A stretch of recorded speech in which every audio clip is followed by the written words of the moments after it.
I really do believe that the 90s was the decade of technology, and today an 80 or 85-year-old can be very much part of the social revolution because there's nothing a geriatric soul likes more than talking about how they feel. And life has come down in the age of social media to answering the question in 140 characters, what are you doing? How are you feeling?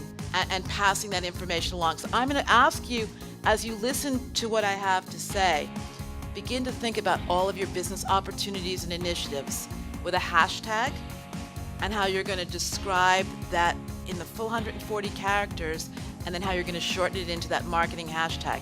Creative writing is going to come down to pound and whatever that phrase is that you want us all to remember about your business opportunity.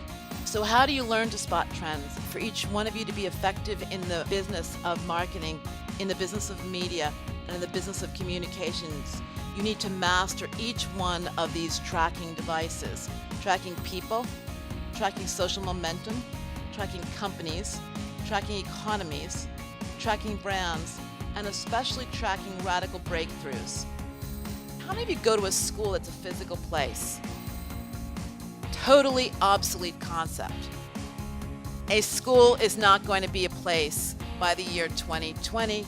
A school is going to be via your backpack and via a cloud, and it's going to allow you to be anywhere and everywhere you want to be, because if it's a good school, it's going to be online, and if it's not a good school, it's going to be doomed. We all love social media, but the paradoxes are plain ridiculous. They've made us completely antisocial. What we do know is the new social often interrupts physical interactions because people flip from face-to-face to the online action, and they really can't be bought. A face-to-face conversation is bloody torture. Who has the patience to listen to somebody who's going on and on and on when you can enter into a conversation that's limited to 140 characters around? It's so much better to play social volleyball than to actually have to talk to someone. And while that doesn't feel cozy and it doesn't feel warm and it doesn't feel nice, it does feel modern and it does feel fast. You're going to carry your friends, your family, everybody, and anything that matters to you wherever you go. It used to be we took our backpacks with us to school, to the office. Now our backpacks are our schools, are our offices. I first came to live in this country because my employer believed that global was the future in the 90s, and it probably really was. And today it's exactly the opposite. Local is everything.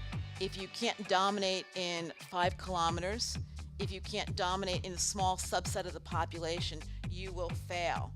So do we really care what's happening in another part of the world? We're actually becoming more and more interested in what's going on right at our own doorsteps or right along with people who are just like us.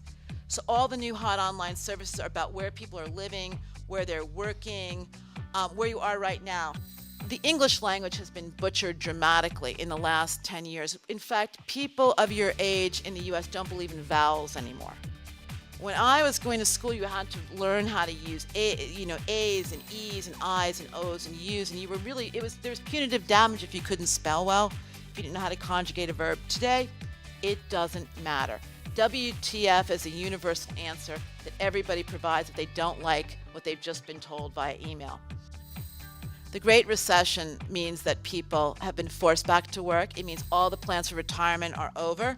It means that older people aren't going to have the pension or the savings or the investments they thought they were going to have. It means fewer workers. It means businesses are not going to support workers they don't want or need. It means people have less money to spend on products. It means basically people are not feeling in a good mood towards business or towards one another.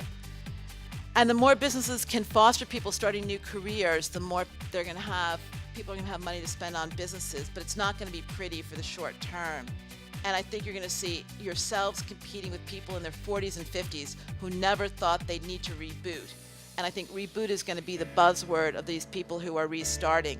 So back to work, I think, is an important thing. Stress is really going to fuel decades of adult life. If you're not stressed out, you're not in the game. So anybody who's looking to be unstressed, forget it. Stress is the fuel of modern life. So if you think that being stressed out is bad, hang it up. You need to be stressed to play the game. And lastly, ADD, attention deficit disorder, is the new normal. If you can't multitask, you're going to join those bloated white males and become a white elephant.